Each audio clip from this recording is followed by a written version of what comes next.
The murderer, now locked up in Charleston, said he hoped his actions would start a race war. We have an opportunity to show that not only was he wrong, but that just the opposite is happening. My hope is that by removing a symbol that divides us, we can move forward as a state in harmony, and we can honor the 9 blessed souls who are now in heaven. South Carolina Governor Nikki Haley earlier today calling for the Confederate flag to be removed from the State House grounds. The governor says it's the first step that needs to be taken in order to heal Charleston and her state. We continue our coverage of this story from South Carolina with a South Carolina native, Armstrong Williams, host of the Armstrong Williams Show, who joins us tonight from Washington, D.C. via Skype. Armstrong, we very much appreciate your time. And we know that in addition to growing up in South Carolina, you have a very personal connection to this story, do you not? Yes, my cousin on both my parents' side, Clemente Pinckney, was the pastor of the church, whose life was just taken for no reason at all. Yes. And with Reverend Pinckney, also a state senator, widely celebrated on both sides of the aisle there in Columbia. I'm just interested in your background and all the controversy that surrounded the Confederate flag. When you grew up in South Carolina, that flag was on the Capitol Dome. It wasn't taken off there until 2000, and then given its current place on the Capitol grounds. Should it have been taken down completely back in 2000? Listen, flags don't hate, guns don't hate, symbols don't hate, people hate. We're often using symbolism to make us feel as though that we've solved the spiritual illness that ails us, and yet we haven't even scratched the surface.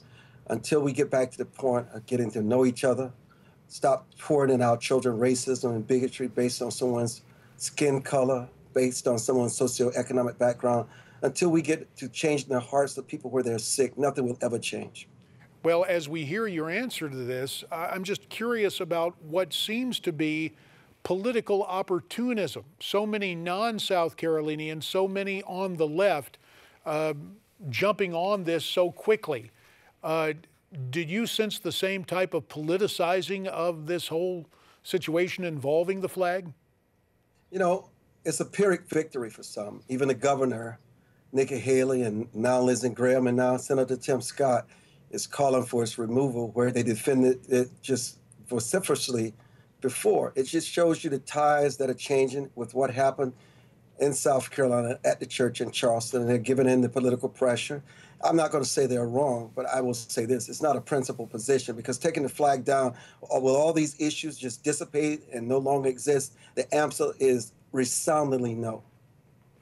Well, the situation in Charleston, it has been said by so many observers that Charleston has shown the way for the country, that those who attended this historically black Baptist, historically black AME church reacted as Christ taught in the Bible. What lessons are we getting from the congregation there at the church?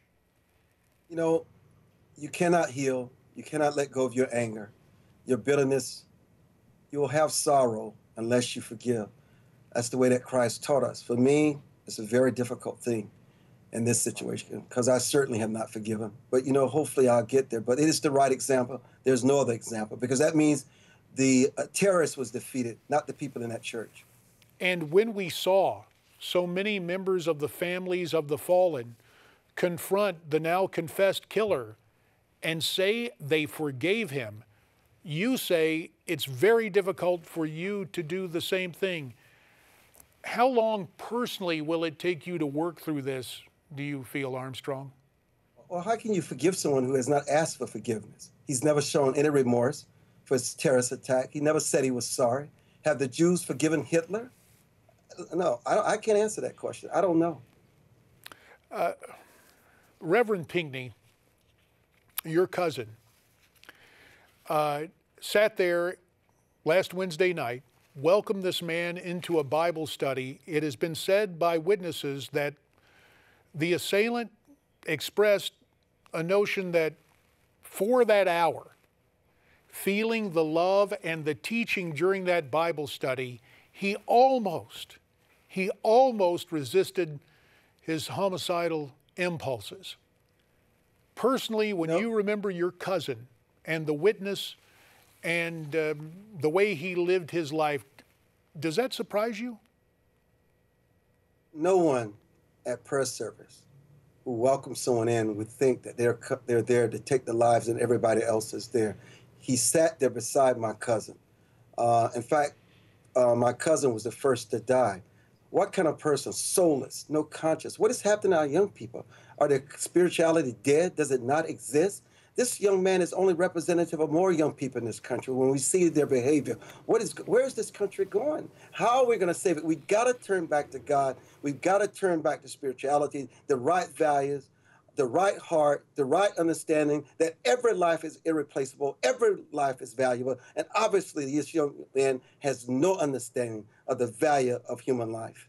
Armstrong, I've told you this before. The first time I became acquainted with you and your work was an article, a remembrance, in Reader's Digest of growing up and your father's good name when it came to credit to get, I believe, some fencing or some implementation for your farm.